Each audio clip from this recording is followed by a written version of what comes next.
ዱዓችን አላህ ዘንድ ተቀባይነት እንዲኖረው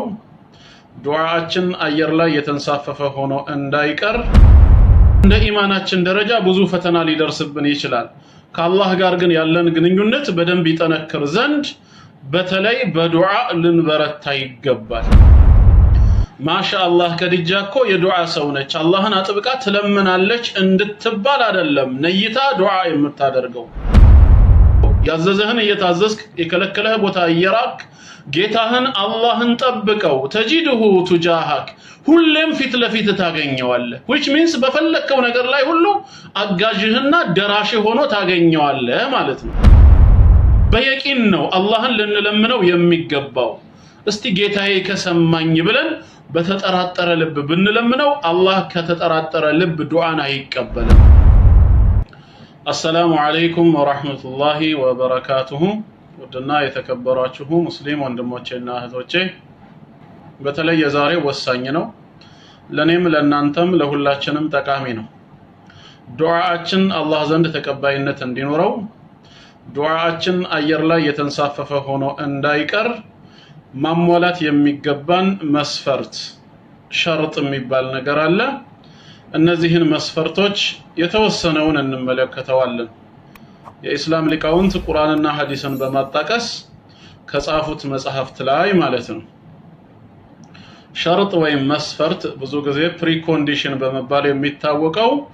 ማ يلزم بعدمه العدم ولا يلزم بوجوده الوجود ይባላል። ሸርጥ ማለት መስፈርት ማለት ማ يلزم بعدمه العدم ባለመገኘቱ ምንም ነገርን የማያስገኝ ከሆነ መስፈርት ይባላል። በመገኘቱ ግን ላያስገኝም ሊያስገኝም ይችላል። ነገር ግን የሱ አለመገኘት ምንም ነገር እንዲገኝ የማያደርግ ከሆነ ሸርጥ ነው፣ መስፈርት ተብሎ ይጠራል። ምሳሌ ውዱእን እንመልከት። አንድ ሰው ውዱእ ካላደረገ ሰላት መስገድ አይችልም፣ ሰላትም የለውም አይገኝም ነው የሚባለው። ላ ሶላተ ኢላ ቢጧሃራ ያለ ጧሃራ ያለ ውዱእ ሰላት የለምና። ስለዚህ ውዱእ ለሰላት ምንድነው? ሸርጥ ነው፣ አንድ መስፈርት ነው። የውዱእ አለመገኘት ሰላትን እንዳይገኝ ያደርገዋል ማለት ነው። ነገር ግን ወላ يلزم بوجوده الوجود የውዱእ መገኘት ግን ሰላትን ላያስገኘው ይችላል። ሰው የውዱእ አድርጎ ላይሰግድ ይችላል። ማታ ላይ ለምሳሌ አንድ ሰው ሊተኛ ቢፈልግ እንደ ሱናው ልተኛ ካለ ውዱእ አድርጎ መተኛት ይወደዳል። ነገር ግን ውዱእ ተገኘ ማለት ሰላት ተገኘ ማለት አይደለም። ውዱእ ባይገኝ ግን ሰላት አይገኝም፣ ሰላት የለም፣ መስፈርቱ ነውና ማለት ነው። አሁን እዚህ ላይ የምንመለከተው ዱዓችን አላህ ዘንድ ተቀባይነት እንዲኖረውና እንዳይባክን ልናሟላቸው የሚገቡ መስፈርቶች አሉ ነው። እነዚህን ሸርጦች ማሟላት አለብን። ጠቃሚ ነው ለኛ ለሁል ጊዜም በዱዓ ወቅት ላይ እንደምታውቁት ደግሞ በሁሉም አቅጣጫ ዛሬ ዱዓ የሚያስፈልገን ሰዎች ነን። ከጌታችን ልንጣላ አይገባም። በአለሙ ተጠልተን ሊሆን ይችላል፣ በሙስሊምነታችን ተገፍተን ሊሆን ይችላል። አኺራን በማስቀደማችን ከዱንያ በፊት እንደ ኢማናችን ደረጃ ብዙ ፈተና ሊደርስብን ይችላል። ከአላህ ጋር ግን ያለን ግንኙነት በደንብ ይጠነክር ዘንድ በተለይ በዱዓ ልንበረታ ይገባል። ዱዓ እጅግ በጣም ሁላችንም ያስፈልገናል። ስለዚህ መስፈርቱ ምንድነው? ዱዓ አላህ ዘንድ ተቀባይነት እንዲኖረው እነዚህን መስፈርቶች እንመለከታቸዋለን بإذنላህ الكريم። አንደኛው መስፈርት الشرط الأول የመጀመሪያው መስፈርት الإخلاص ዱዓን ለአላህ ብቻ ማጥራት፣ ለአላህ ብቻ ማድረግ። ዱዓ ዒባዳ ነው። ባለፈው እንዳየነው ረሱል ሰለላሁ ዐለይሂ ወሰለም ከዒባዳ መሆኑን ቀጥታ በሐዲስ ነግረውናል። الدعاء هو العبادة ብለዋል። ዱዓ ራስ ዒባዳ ነው። እንደዚሁም ደግሞ ዱዓው ለዒባዳ በሚለው ፓርት ላይ አይተናዋል ዱዓ እንዴት ዒባዳ እንደሆነ። ዒባዳ ከሆነ ደግሞ ዒባዳን ስንፈጽመው በኢኽላስ ነው ልንፈጽመው የሚገባ። እዩልኝ ስሙልኝ ጣልቃ መግባት የለበትም። ከአላህ ውጪ ሌላ ፍጡር መጠራት መለመን የለበትም። የሚለመነውም አላህ ብቻ ነው። አላማና ግቡም የአላህን ፊት ለማየት ተብሎ ለአላህ ብቻ ነው የሚደረገው።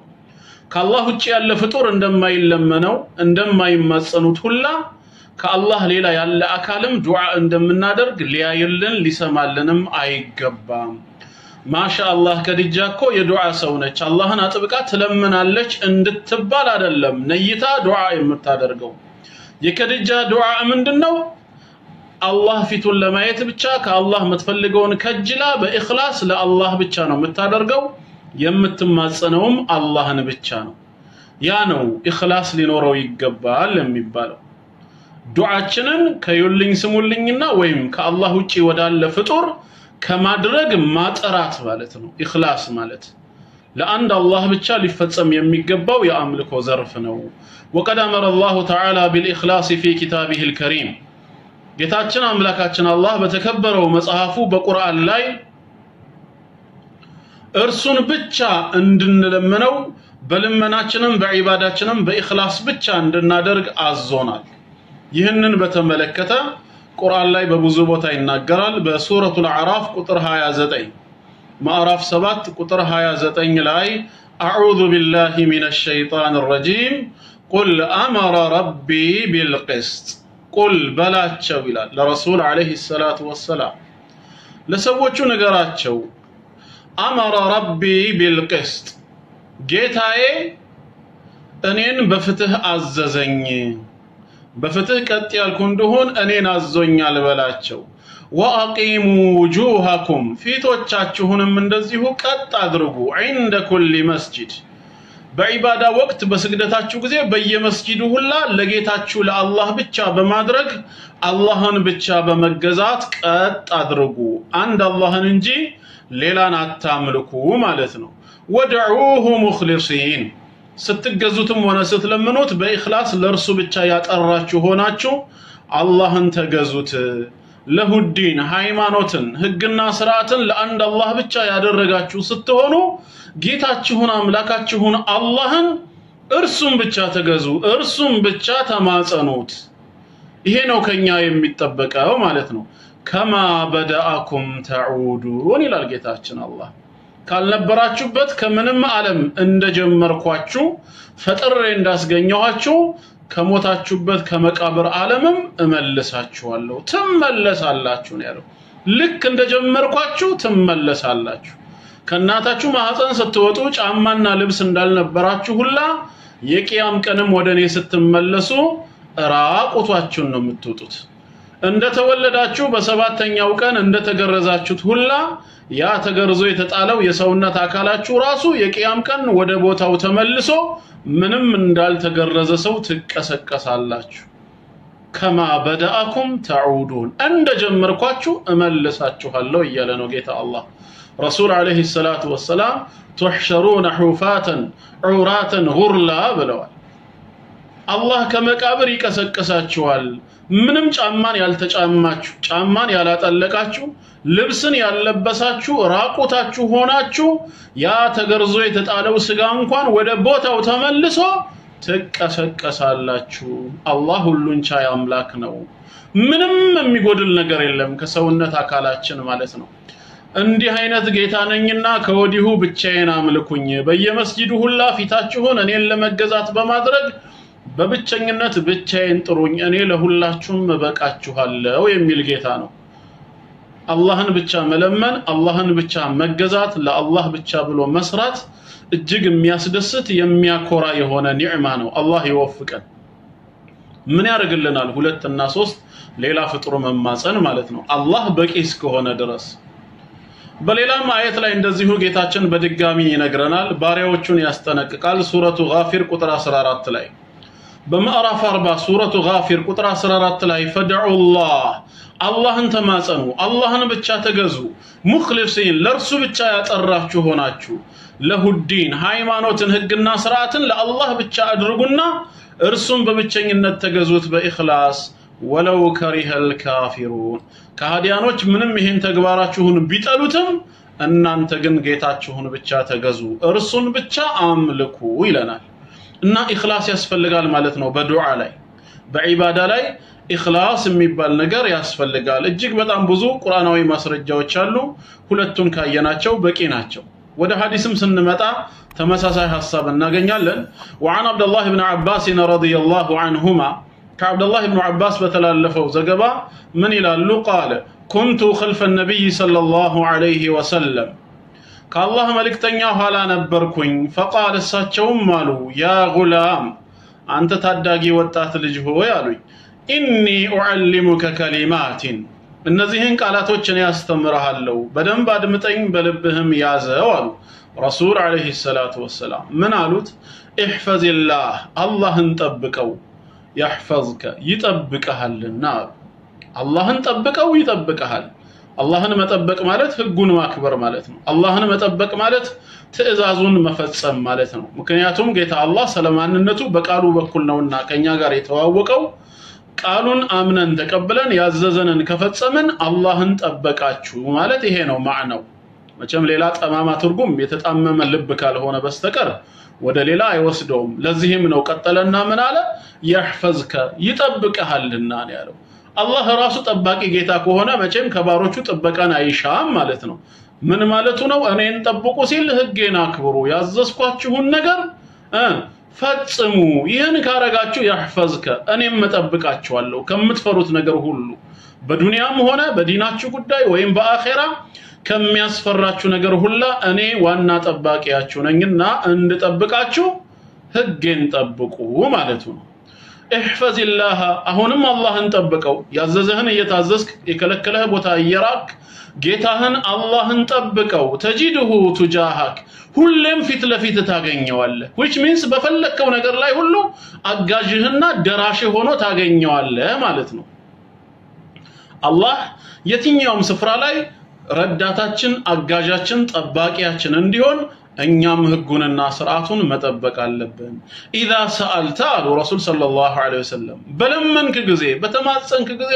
ፈስአልላህ አላህን ብቻ ለምን አላህን ብቻ ለምን ወኢዛ استعنت እገዛንና እርዳታን በሻህ ጊዜ ደግሞ ፈስተዒን ቢላህ በአላህ ታገዝ በአላህ ተረዳ በስሙ ጀምር የሱን እገዛ በመፈለግ አላህን ጠይቀው ስትለምነውም እርሱን ብቻ እገዛ ትፈልግም የጌታህን እገዛ ፈልግ ወአለም እወቃሉት አሁንም አብዱላህ ኢብኑ አባስ እወቅ أن الأمة لو اجتمعت على أن ينفعوك بشيء ህዝቦች በጠቅላላ ተሰብስበው ይላል አንተ ሊጠቅሙህ አንድ ቢሆኑ የዓለም ህዝብ በጠቅላላ አንተን መጥቀም አለብን ብለው አንተን በመጥቀም ጉዳይ ላይ ህዝቦች እንዳለ ቢሰባሰቡ አንተ ግን ወቅ ምን ለም ينفعوك إلا بشيء قد كتبه الله لك الله አስቀድሞ ላንተ የጻፈልህን የቀዳው القدر ውጤት ቢሆን እንጂ አላህ ላንተ ያልጻፈልህን አዲስ ነገር ሊጠቅሙህ አይችሉም የነሱ ስብስባቸው ብቻውን አላህ ይሁን ብሎ እስካልፈቀደ ድረስ አላህ ከፈቀደውና ከወሰነው ውጪ ሆነው 5 ሳንቲም ሊጠቅሙህ አይችሉም ነው ይሄንን እወቅ አጠቃላይ የሰዎች ጥቅም ሁሉ በተቀላላ بعد اذن الله عز وجل ከጌታ አላህ ፍቃድ በኋላ ነው የሚመጣው ማለት ነው በጉዳዩ እንድትጠቀሙ አላህ ይሁን ቢልና ቢፈቅድ ነው እንጂ አላህ ያልጻፈው ይሁን ብሎ ያልፈቀደው ነገር ሰዎች ስላሰቡ ስለተንቀሳቀሱ ብቻ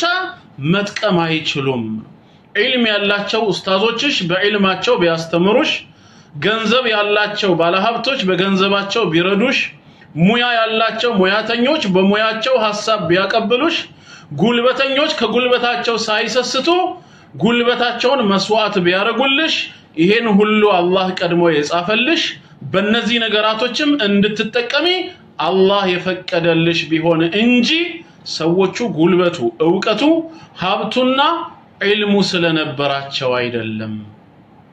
አላህ ካልፈቀደ ሙያው አይደርስሽም ገንዘቡ አይደርስሽም ጉልበቱ አይደርስሽም ዋናው ነገር ምንድነው ዓለማት በጠቅላላ የሚመራው በጌታ አላህ ፍቃድ ስር ነው ዓለማቱ ከአላህ ቁጥጥር ከዩኒቨርሱ በጠቅላላ ከአላህ መሺአ መውጣት አይችልም وما تشاءون إلا أن يشاء الله رب العالمين يا ዓለማቱ ጌታ አላህ ካልሻላችሁ በስተቀር እናንተ በራሳችሁ ፍቃድ እናንተ በራሳችሁ መሺአ ምንም ነገር ልታደርጉ አትችሉም ነው ይሄንን ነው ያስተማሩ ያሉት ረሱል ሰለላሁ ዐለይሂ ወሰለም በዛው ተቃራኒ ወኢን اجتمعوا على ان يضروك بشيء በአንዳች ነገርም እንደዛው ሊጎዱ ህዝቦች ሁሉ ቢሰባሰቡ ምን ሊያመጡ አይችሉም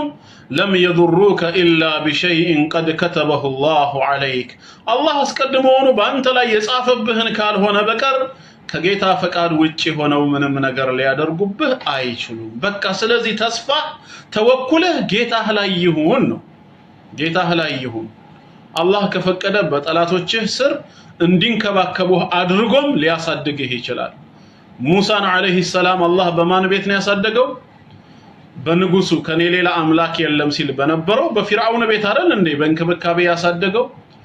በጠላቱ ቤት አሳድጎ ተመልሶ ግን ፊርዓውን ላይ ጠላት ሆኖ ተነሳበት ለፊርዓውን መጥፋትም ሰበብ ሆነ ማለት ነው አላህ ከፈቀደ ይሄ ነው ያለው ከኛ የሚጠበቀው ትክክለኛ እምነት ነው እና እዚህ ቦታ ላይ እንግዲህ ከመውዱዓችን ጋር የሚገናኘው ምንድነው ኢኽላስ የሚለው ነው በጠየቅ ጊዜ አላህን ብቻ ጠይቅ እሱም እንደተናገረው በቃሉ ሱረቱ ኒሳ ይሄ እንግዲህ ትርሚዚ ያወራው ሰሂህ ዘገባ ነው በሱረቱ ኒሳ ቁጥር 32 ላይ ወስአሉላህ ሚን ፈድሊ አላህን ከትሩፋቱ አላህን ከችሮታው ለምኑት ኢነላህ ካነ ዐለይኩም ኢነላህ ካነ ቢኩሊ ሸይኢን ዐሊማ አላህ በሁሉ ነገር ላይ አዋቂ ነውና ይላል ስለዚህም ጌታ አላህን ከመለመን አንቦዘን ልመናችን በኢኽላስ ይሁን ማለት ነው ሁለተኛ الشرط الثاني ሁለተኛው መስፈርት አልሙታባዓ ሙታባዓ ነው ቁርአንና ሱናን ወይም ረሱል ሰለላሁ ዐለይሂ ወሰለምን ፍኖታቸውን መከተል ዒባዳችን አጠቃላይ በቁርአን በሱና በመጣውና በተገለጸው መልኩ መሆን አለበት በራሳችን መንገድ በፈጠራ መንገድ ውስጥ ገብተን ቢድዓ እንዳንሰራ ስራው ኸይር ስራ ሆኖ ይያለ ዒባዳ ሆኖ ይያለ አፈጻጸሙ ግን ከሱና ውጭ በመሆኑ ቢድዓ ሆኖ እኛ ላይ ተመላሽ እንዳይኖርብን አጠቃላይ ሱናን የገጠመ መሰረት ያለው ሊሆን ይገባል አላህ ምንድነው ያለው ሱረቱል ሙልክ ላይ الذي خلق الموت والحياة الله ማለት ያ ሞትና ህይወትን የፈጠረ ጌታ ነው ይላል አላህ ሞትና ህይወትን ፈጥሯል እና ሐሳባችሁ ከኔ ጋር ይሁን አብሽሩ ብሎክ አርጌዋለሁ አላማውም ሊየብሉወኩም አዩኩም አህሰኑ አመላ የትኛው ስራችሁ ይበልጥ ያማረ መሆኑን ሊሞክራችሁ ነው ይላል አሁን አዩኩም አህሰኑ አመላ የሚለውን ፉዳይል ኢብኑ ዒያድ ረሂመሁላህ ሲናገሩ ምን ይላሉ هو اخلصه واصوبه በኢኽላስ የተሰራውና ሱናን የገጠመው የትኛው እንደሆነ ሊሞክራችሁ ነው ማንኛውም ስራ ሲሰራ ኢኽላስም ሙታባዓት ሱና ሱናን የተከተለና የገጠመ መሆን አለበት ስራው በኢኽላስ ተሰርቶ ሱናን ካልገጠመ ተቀባይነት የለውም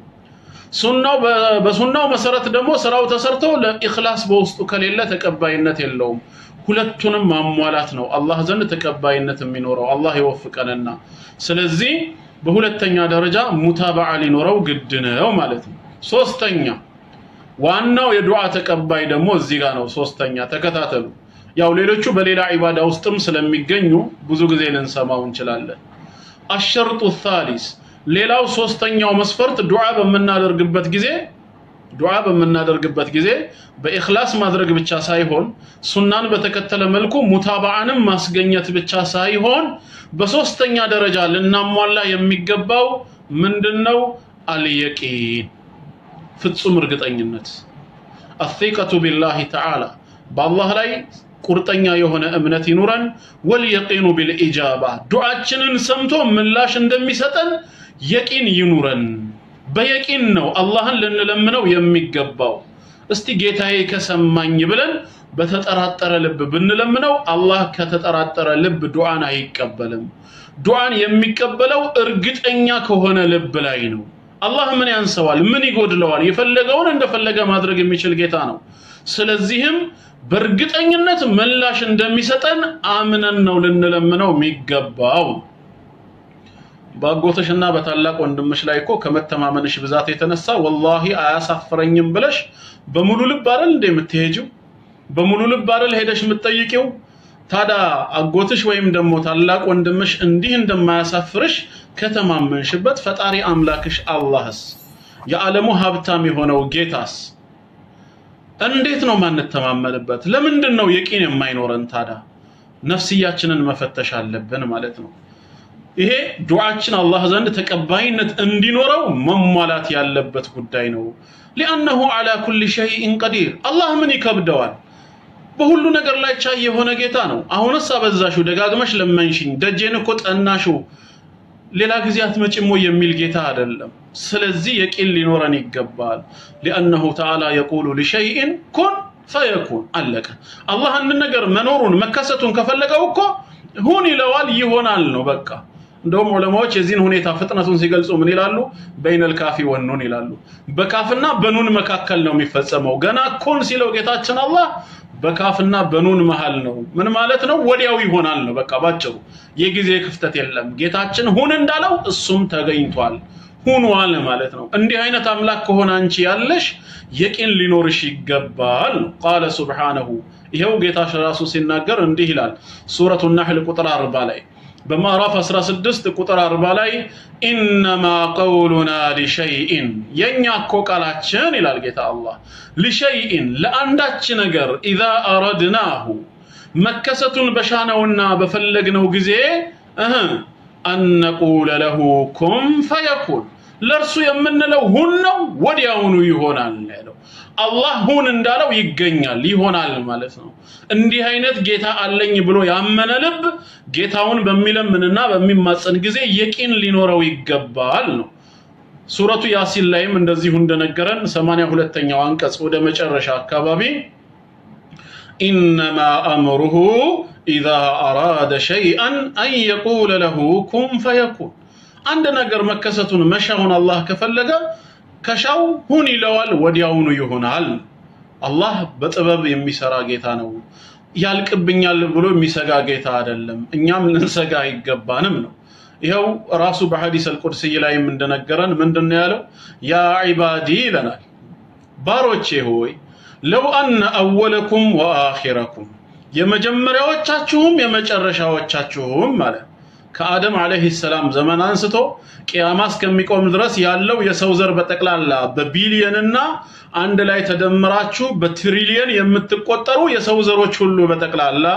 ወኢንሰኩም ወጂነኩም ሰዎቻችሁ ብቻ ሳትሆኑ አጋንንቶች ጂኒዎች በጠቅላላ ተሰብስባችሁ ቃሙ ፊ ሰዒድ ዋሂድ በአንድ ሰፊ ሜዳ ላይ ብትቆሙ አለ ጌታ አላህ። ተመልከቱ እንግዲህ በአንድ ሰፊ ሜዳ ላይ ብትቆሙ ከዛስ ፈሰአሉኒ ብትጠይቁኝ አለ እያንዳንዳችሁ በነፍስ ወከፍ እኔ ይሄን እፈልጋለሁ እያላችሁ አጠቃላይ ሰው የተባለ ፍጥረትና ጂን የተባለ ፍጥረት ብትማጸኑኝ ፈአዕጠይቱ ኩለ ኢንሳን መስአለተሁ ይላል ጌታችን። አዳምጡ ለእያንዳንዱ ሰው የጠየቀውን ያህል ብሰጥ አለ ለእያንዳንዱ ሰው የጠየቀውን የተመኘውን ያህል ብሰጥ ማ ነቀሰ ዛሊከ ሚማ ዒንዲ ለሁላችሁም ለሰውም ለጂኑም የምኞቱን ያክል ብሰጠው ይህ መስጠቴ እኔ ዘንድ ካለው ሀብት ምንም አያጎድልም። ኢላ ከማ ينقص المخيط اذا ادخل البحر መርፌ ባህር ውስጥ ገብቶ ሲወጣ መርፌው ከባህሩ ውሃ የሚያጎድለውን ያህል ቢሆን እንጂ ይላል ጌታችን አላህ። ምሳሌውን ራሱ ተመልከቱ። በሰፊው ባህር ላይ መርፌ ገብቶ ሲወጣ መርፌው ረጠበ ይባላል እንጂ አጎደለ አይባልም። ከኔም ከሰፊ ረህመቴ ለእያንዳንዳችሁ የምኞታችሁን እንኳን በሰጣችሁ ምንም የሚጎድል ነገር የለም። ያ ረቢ ለኔ ለብቻዬ 8ቱንም የጀነት በሮች ከነጸጋቸው ስጠኝ ብትዩ አላህ ለሙእሚናን ባሮቹ ያዘጋጀውን 8ቱንም የጀነት በሮች ከነጸጋቸው ላንቺ ብቻ ለግልሽ ቢሰጥሽ እንዲህ ያደረገ ለሁሉም ሰው እንዲህ አይነቱን እንኳን ጀነት ቢሰጥ ለፍጥረቱ በጠቅላላ አላህ ዘንድ 5 ሳንቲም ጎደለ አይባልም። ጌታ ነው እንደፈለገ ያደርጋል። ሁን በማለት ያስገኛል። ሁን በማለት ያስገኛል። ሱብሃነከ ማ አዕዘመክ በማለት አላህን ማድነቅ እንጂ የችሎታውን ታላቅነት መረዳት አንደርስታንድ ማድረግ አንችልም። ስለዚህ የቂን ሊኖረን ይገባል ምናመልከው ጌታ እንዲህ አይነት ጌታ ነው ካለን ዱዓ ላይ ምላሽ እንደሚሰጠን እርግጠኛ መሆን አለብን ይሄው ዓለምን ከፈጠረ ጊዜ ጀምሮ እሱ አይደል እንደሚያኖረው እሱ አይደል እንደሚያስተናብረው ዓለም ላይ 7 ቢሊዮን የሚደርስ ሰው አለ ነው እየተባለ ያለው ባሁን ሰዓት ቆጠራው ትክክል ከሆነና የዓለም ህዝብ ብዛት ሰዎች 7 ቢሊዮን ከሆኑ 7 ቢሊዮኑን ማን ነው ችሎ ያኖረ ያለው በነፍስ ወከፍማ ሁሉም ሰው በቤተሰብ ረገድ እኔ ነኝ ሐላፊ ይውላል ቤተሰቤን የማኖረው እኔ ነኝ ያለ አባወራ ወይም እማወራ እየተናገሩ ነው እሺ ሁሉንም የሚያኖረው ማን ነው 7 ቢሊዮኑን ሰው ለመኖር ምን ያስፈልጋል ሲባል ትምህርት ቤት ስትማሩ 3 ነገር ነው አይደለም እንግዲህ የተማራችሁት በህይወት ለመኖር ከሚያስፈልጉት መሰረታዊ ነገሮች አየር ያስፈልጋል መጠለያ ያስፈልጋል ምግብና ውሃ ያስፈልጋል ያለ እነዚህ 3 ነገር የሰው ልጅ ሊኖር አይችልም በማለት ትምህርት ቤት መምህራን አስተማሩ እሺ እነዚህ 3 ነገር ማን ነው የቻለን ከአየር እንጀምር የት ነው አየር የሞላ ነው ይሄው ምን ተነፍሰውን ጌታ አላህ የፈጠረው ነው ሳይንስ የሚነግረን እያንዳንዱን ነው ወደ ውስጥ የምታስገቡት ኦክሲጅን ነው ከዛ በኋላ ይቃጠልና ካርቦን ዳይኦክሳይድ ሆኖ ይወጣል የእናንተን ካርቦን ዳይኦክሳይድ እጽዋቶች ደግሞ ይቀበሉና እነሱ ደግሞ ኦክሲጅን ለእናንተ ይሰጣሉ እንዲህ እያሉ ወደዚህ ያስተምሩን ጥያቄያችን እሱ ሳይሆን ይሄን አየር ማን አዘጋጀው እጽዋቶች እውነት እነሱ ለኛ ኦክሲጅንን እንዲተነፍሱ ማን ነው እሺ ፕሮግራሙን የመሰረተው አስበውልን ነው ለኛ እጽዋቶች ይሄንን አይ እነሱማ ምን ያስባሉ ጉኡዛን ፍጥረት ናቸው ከተባለ ማን ነው ይሄንን ያደረገልን ታዲያ ይሄው አየሩን አላህ ብቻውን ያደረገው እሱ ነው የቻለን ክፈሉም አላለንም ለአየሩ እኮ ከመስጋና ውጪ እሺ ሁለተኛው ምንድነው ስንል ደግሞ ምግብ ነው ተብሏል ምግብና መጠጥ ሲባል ያው እንደምናቀው ምግብ ከተባለ የእጽዋት ውጤትና የእንስሳት ውጤቶች ናቸው ውሃ ደግሞ ከተባለ በዝናብ አማካይነት የሚወርደው ነው ካረገዙ ዳመናዎች ላይ እኔ ነኝ ዝናቡን ያወርድኩላችሁ ያለው ማንንም ውሃ ሊሰራልን አይችልም ላስቲክ እየሰሩ በላስቲክ ውስጥ አስቀምጠው ሃይላንድ ብለው ዛሬ ይሸጡልናል ጌታችን አላህ ግን በነፃ ነው እኮ ከላይ ያወረደው ከላይ ውሃውን በዝናብ አማካኝነት ካረገዙ ዳመናዎች ወአንዘልና ሚነል ሙዕሲራት ማአን ሰጃጃ የሚንባቡ የሆኑ ውሃዎችን አላህ አወረደልን ካረገዙ ዳመና ያንን ውሃ ነው ከመሬት በምንጭም ይሁን በሌላ መልክ ያወጡ ተመልሶ ለኛ የሚሰጡን የሚገርመው ደግሞ የወረደው ውሃ መጠጥ ሆኖ ብቻ እንዲያገለግለን ሳይሆን ለምንበላው የእጽዋት ውጤትም ለነሱም ሀያታቸው ነው እጽዋቶቹ ውሃውን ካላገኙ መሰረት አይዙም አይበቅሉማ እንደኛ ውሃውን ይጠጡታል ከዛ በኋላ ይበቅላሉ እንደገና ከነሱ ደግሞ የጓሮ አትክልቶችን እየቀነጠስን እንበላለን እንስሳትን የፈጠረው አላህ ነው እናርዳቸዋለን ከስጋቸው እንበላለን ከወተታቸው እንጠጣለን ሪስቃችንን የቻለን ጌታ አላህ ነው ማለት ነው ይሄንን ያዙ እንግዲህ ሶስተኛው መጠለያ ነው ተብሏል ለመጠለያነት የምንጠቀምባቸው ነገሮች ሁሉ አላህ የፈጠረው ነው እንጨትም በሉት ብረትም በሉት ቆርቆሮም በሉት የትኛውም ነገር ቢኖር ከአላህ ነው ይሄ ሁሉ ጌታ አላህ ያደረገው ከሆነ አምላካችን አላህ ሁሉን ለቻለን ጌታ ምንድነው ታርግጠኛ ማን ሆነው ነው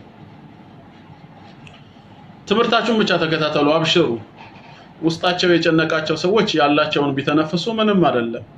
ከአላህ ሌላ ጌታ እንደሌለ እነሱም ያውቃሉ በአደም ጀርባ ላይ ያሉኮ ቃል ገብተው ነበር ሌላን ላይ ያመልኩ አላህ ሂዳያ ይስጣቸው እናንተ ወደ ትምርታችሁ ተመለሱ እና ስለዚህ የቂን ሊኖረን ግድ ነው ረሱል ሰለላሁ ዐለይሂ ወሰለም አቢ ሁረይራ ረዲየላሁ ዐንሁ ባስተላለፈው በአንድ ሐዲስ እንዲህ በማለት መከሩን ኡድዑላህ አላህን ጥሩት አላህን ለምኑት ወአንቱም ሙቂኑነ ቢልኢጃባ ምላሽን እንደሚሰጣችሁ እርግጠኛ ሆናችሁ የቂን ይኑራችሁ ያሉት አላህ ምላሽን እንደሚሰጥ እርግጠኛ ልትሆኑ ይገባል ስለዚህ የቂን ኖራችሁ አላህን ለምኑ ስላሉ አላህ ምላሽ እንደሚሰጥ እርግጠኛ ሆነን ለነለምነው ይገባል መጠራጠር የለም ነው ዋናው ነገር በወንጀል እገዘን አንለውም አላህን ዝምድና እንድንቆርጥም አለያን ብለን አንለምነው ስለዚህ አላህ ምላሽን የሚሰጥ አምላክ ነው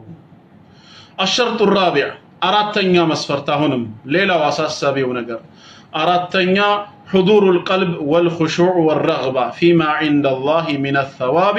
والرهبة مما عنده من العقاب حضور القلب ቀልባችን እዛው የዱዓው ሰፈር መኖሩ አለመዘንጋቱ ቀልባችንን ሰብስበን ነው መለመን ያለብን ወልኹሹዕ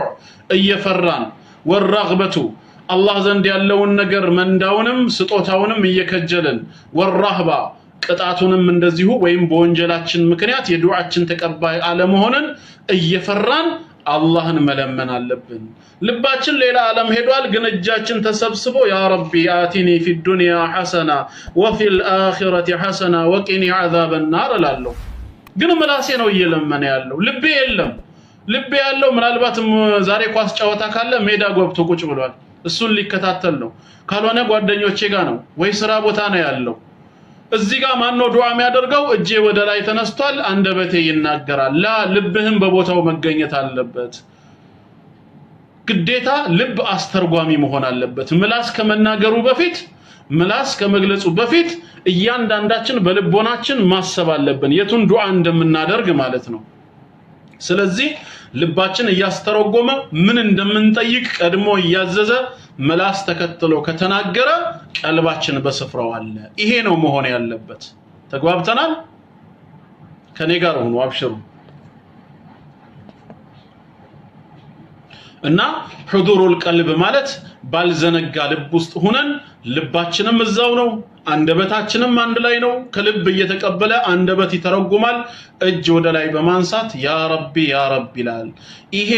ሊኖር ግድ ነው ቀልባችን ሌላ ዓለም ነው ምላሳችን ዝምብሮ ያወራል ከሆነ በአንድ ሐዲስ ላይ ረሱል ሰለላሁ ዐለይሂ ወሰለም እንደማይቀበል ተናግረዋል ኡድዑላህ ወአንቱም ሙቂኑን ቢልኢጃባ አላህ እሺ እንደሚላችሁ እርግጠኛ ሁኑና ለምኑት ካሉ በኋላ ምን አሉ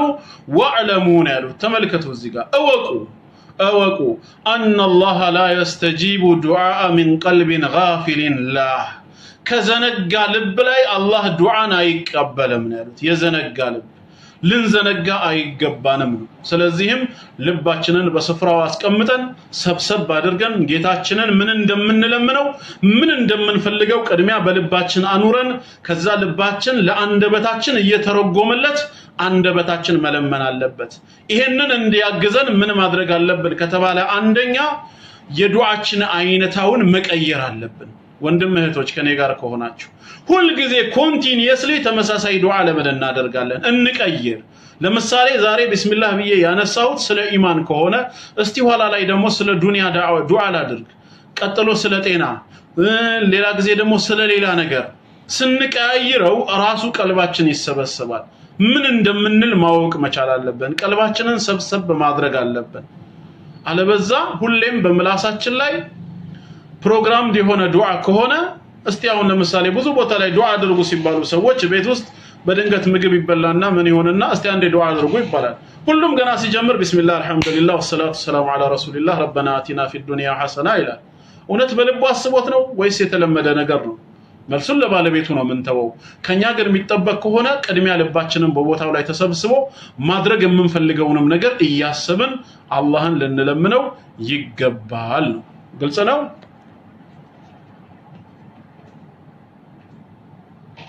አልহামዱሊላህ ሰድብል ላስተማረን ጌታ አልহামዱሊላህ الذي جعلنا مسلما እና ይሄ አራተኛ መስፈርት ነው አምስተኛ الشرط الخامس ሌላው አምስተኛ العزم والجزم عزم ቆራጥ ልንሆን ይገባናል ወሳኝ መሆን አለብን በዱዓችን ላይ ማለት ነው የምር ነው ዱዓውን ልናደርግ የሚገባው ባክ ጌታዬ ካሳካህልኝ አሳካ የሚባል ነገር የለም የምር ልንጠይቅ ይገባል المسلم إذا سأل ربه فإنه يجزم مسلم ጌታውን አላህን ከለመነ የምር ነው ዱዓ የሚያደርገው በዱዓ ላይ በጣም ብርቱ ነው እንጂ ኢስቲስና የሚባል ነገር የለም ከፈቀድክ ካደረክ የሚባል ነገር አይሰራም አነስ ኢብኑ ማሊክ ረዲየላሁ ዐንሁ ምን ይላል قال رسول الله صلى الله عليه وسلم يا الله መልእክተኛ ምን ይላሉ اذا دعا احدكم ከናንተ አንዳችሁ ጌታውን አላህን ከተማጸነ فليعزم في الدعاء بدعاء ላይ ይወስን ቁርጥ ያደርግ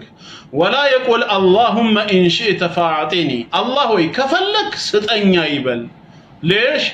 فإن الله لا مستكره له الله አስገዳጅ የለበትም ጌታና አምላክ ነው እንደፈለገ የሚሰራ ጌታ ነውና ከፈለክ ይሄን አድርግልኝ ካልፈለክ አታድርግልኝ አይነት መልእክት ያለውን ነገር የተንጠለጠለ ዱዓ ያደርግ የምር ነው መጠየቅ ያለበት ያ ረቢ አንተ ሁሉን ትችላለህ ሁሉን ታሳካለህ ይሄን ነገር እንድታደርግልኝ እፈልጋለሁና አድርግልኝ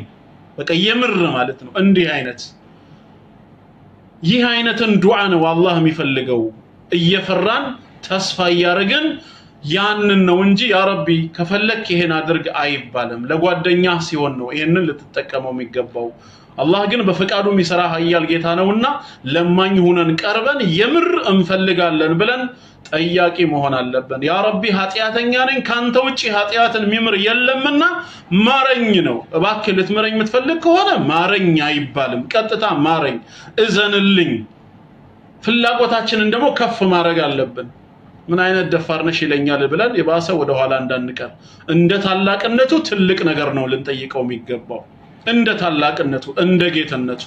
ሙሉ ኃጢያታችንን እንዲያጥበን ከጀነት ሰዎች እንዲያረገን ፊርደውስን እንዲሰጠን የሳቸውን ጉርብትና እንዲወፍቀን በዱንያ ላይ ደግሞ እንደዚሁ ለዒባዳ በታላቅ ደረጃ ላይ እንዲያደርሰን ፍላጎታችንን ከፍ አድርገን እንጠይቅ ለምን ረሱላህ ሰለላሁ ዐለይሂ ወሰለም አሉ فإن الله لا يتعاظمه شيء إلا أعطاه ምንም ነገር ሳይከብደው ነው አላህ የሚሰጠው የሚከብድ ነገር የለም ነው ተግባብተናል እነዚህ እንግዲህ አምስቱ ምንድናቸው ለዛሬ በአላህ ፍቃድ ያየናቸው ሹሩጥ መስፈርት የሚባሉ ናቸው ኢኽላስ አንደኛ ነጥብ ነው ሁለተኛ ሙታባዓ ነው ሶስተኛ የቂን ሊኖረን ይገባል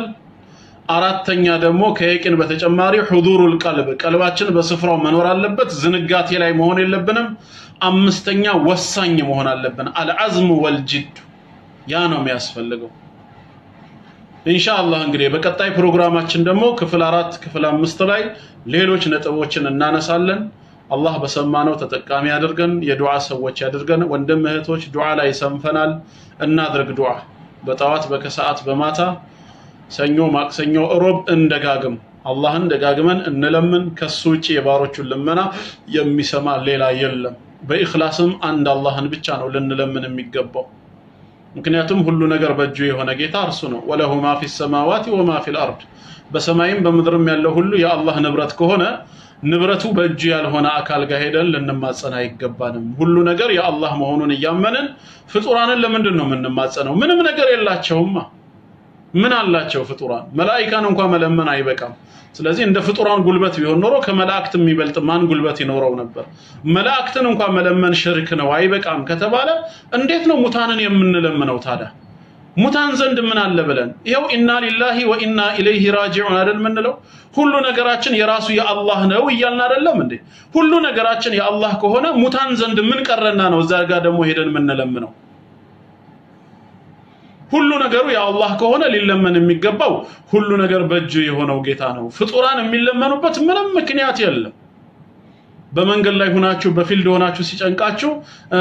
ኢባደላህ አዒኑ በሉ ይሏቸዋል ወደ ሽርክ ሲጠሯችሁ የአላህ ባሮች ሆይ አግዙን በሉ ለምንድን ነው ምንጠራው የአላህ ባሮችን መጀመሪያ እንደው ይሰማሉ አይሰሙም በራሱ ሌላ ችግር ሆኖ ሳለ መጀመሪያውኑ የአላህ ባሮች ሆይ የምንለው ለምንድን ነው አላህ የት ሄደ አስቸገርነው ጌታችንን የሌሎችን ምላሽ በመስጠት ቢዚ ሆነብን እንዴ የኛን ሊሰማ አይችልም መስመሩ ተዘግቷል ማለት ነው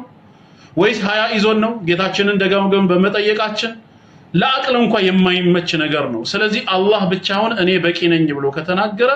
አጠቃላይ በሙሉ ህይወታችን አላህን ብቻ ልንማጸነው ልንለምነው ይገባል ትክክለኛና እውነተኛ የዱዓ ሰው አላህ ያድርገን ወሰላሙ አለይኩም ወራህመቱላሂ